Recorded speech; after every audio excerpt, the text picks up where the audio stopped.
మీ అందరికీ నమస్కారం అండి. నేను కొన్ని రోజులుగా నేను మంచి నిర్ణయం తీసుకున్నానా లేదు ఏదైనా తొందరపడ్డానా అని నేను పెద్ద కన్ఫ్యూషన్లో ఉన్నా. ఏంటంటే నరేష్ వచ్చి అడిగినప్పుడు ఫస్ట్ వచ్చి జీవిత గారిని జనరల్ సెక్రటరీగా నిలబడమని అడిగారు. తర్వాత వచ్చి జీవిత గారు మాత్రమే కాదు మీరు కూడా నిలబడాలి అని అడిగారు. బట్ నన్ను అడిగినప్పుడు మీరు ఎలక్షన్లో కంటెస్ట్ చేసినట్టు చెప్పలేదు, కానీ ఒక ఆనరీ పోస్ట్ ఇచ్చేలా అలా లాగాడు. సో లాగితే నేను అనుకుని ఓకే ఆనరీ పోస్టే కదా, we can adjust and we will do something. ఎవరు చేయలేదు కదా, ఎంతో అనుకుంటాం చూసినప్పుడతా. తమిళనాడులో అంత ప్రమాణం చేస్తున్నారు, మలయాళంలో అంత ప్రమాణం చేస్తున్నారు, మనం ఎందుకు చేయలేము, మనం కూడా చేద్దామని అనుకుంటాము. అందరూ ఎవరెవరు పదవిలకు వచ్చిన వాళ్ళందరూ కూడా మాట్లాడాము, అందరూ చేద్దాం అన్నారు, కానీ ఎవరు చేయలేదు. సో ఈసారి నేను కొన్ని బాధల్లో, మా అమ్మగారు పోయారని నా బాధల్లో బట్ షూటింగ్ లేకుండా కాదు, సూపర్గా షూటింగ్ వచ్చి కల్కి సినిమా చేస్తున్నాను. అది అది నెక్స్ట్ వస్తుంది. అండ్ గరుడ వేగ పార్ట్ 2 కూడా చేస్తున్నాము. ఎస్, ఇది వచ్చి ఎందుకంటే మా ఓటర్స్ 8 మంతలు కాకుండా 8 కోట్లు చూస్తున్నారు, అందుకోసమే ఇదంతా చెప్తున్నాను. సో నేను మంచి సినిమా చేస్తూ ఈవినింగ్ టైమ్స్ నేను ఇంట్లో కూర్చున్నప్పుడు నాకు కొంచెం డిప్రెషన్.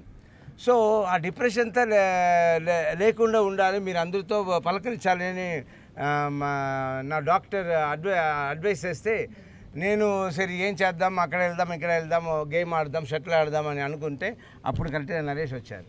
వచ్చి ఇలా అంటే ఓకే మన ఇండస్ట్రీకి పని చేద్దాం, పని చేసి let me do something, let me achieve something. And మన పేరు ఇదంతా మేమందరూ కలిసి చేశామన్న నా పేరు కూడా రాని అన్న ఐడియాతో ఇది మొదలుపెట్టాను. కానీ నేను చాలా పిరికివాడిని, ఏంటంటే ఒక కాంపిటీషన్ తట్టుకోలేను. నేను ఫస్ట్ టైం ఎలక్షన్ ఓటింగ్ సిస్టంలో గెలిచాను, కానీ ఇవాళ ఎంత థ్రిల్లింగ్ గ్రేట్. ఒక్కొక్కరు ఫస్ట్ జీవిత గెలిచినప్పుడు సరే జీవిత గెలిచింది, నేను గెలుస్తాను, నాకేంటి ప్రాబ్లం అంటే ఇక్కడ ఇంకో హీరో ఎవరంటే శ్రీకాంత్. సో ఇంకో హీరోతో ఆయన వచ్చి క్రికెట్ బ్యాట్స్మెన్, ఆయన అందరితో బాగా టచ్ ఉంది. నేను ఎప్పుడో వస్తాను, ఇప్పుడు నాకు ఓటు వేస్తారా ఆయన ఓటు వేస్తారా, ఇదంతా నాకు భయం.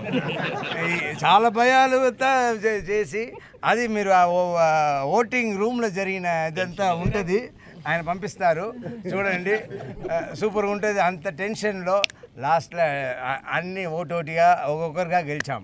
కానీ ఇప్పుడు ఉన్నారు మన రాజీవ్ కనకాల గారు, ఈయన వచ్చి ఇంకొక టీం, క్రికెట్ టీం అంటే 2 టీం ఉంటుంది, ఇంకో మెయిన్ ప్లేయర్. సో ఇప్పుడు అందరూ ఈ 2 టీం కలిసి ఒక టీం అయ్యింది. సో ఇలా మేము ఒక టీముగా ఉండి, అలాగే చిరంజీవి గారు, నాగార్జున గారు, వెంకటేష్ గారు, బాలయ్య గారు అందరూ నాగబాబు గారు వచ్చి మాట్లాడారు, ఆయన కూడా చాలా థ్యాంక్స్. వీళ్ళందరూ కూడా సహకరిస్తాము, మనం బ్రహ్మాండంగా మూవీ ఆర్టిస్ట్ అసోసియేషన్ ముందుకు తీసుకెళ్దాము అని చెప్పి ఉన్నారు. సో వాళ్ళ అందరినీ తీసుకుని నరేష్ ఆధ్వర్యంలో నా వైఫ్ చెప్పిన మాట నేను వింటూ వెళ్ళి మన మూవీ ఆర్టిస్ట్ అసోసియేషన్కి బ్రహ్మాండంగా అన్నీ ఏమేమి చేయడానికి ఉందో చేస్తాము.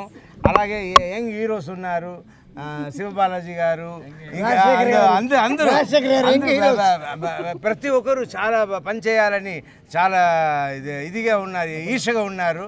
సో వాళ్ళందరినీ పని చేయించి మేము సాధిస్తాం, మేము చెప్పింది మేము సాధిస్తాం. ఓకే, ఇప్పుడు జీవిత. ఈ వీడియో మీకు నచ్చినట్లయితే లైక్ చేయండి, షేర్ చేయండి. ఇలాంటి మరిన్ని సరికొత్త సినిమా వీడియోల కోసం ఛానల్ని సబ్స్క్రైబ్ చేయండి. అలాగే ఇక్కడ ఉండే ఈ గంట సింబల్ని క్లిక్ చేయండి. మేము అప్డేట్ చేసే ప్రతి వీడియో నోటిఫికేషన్స్ మీకు వచ్చేస్తాయి.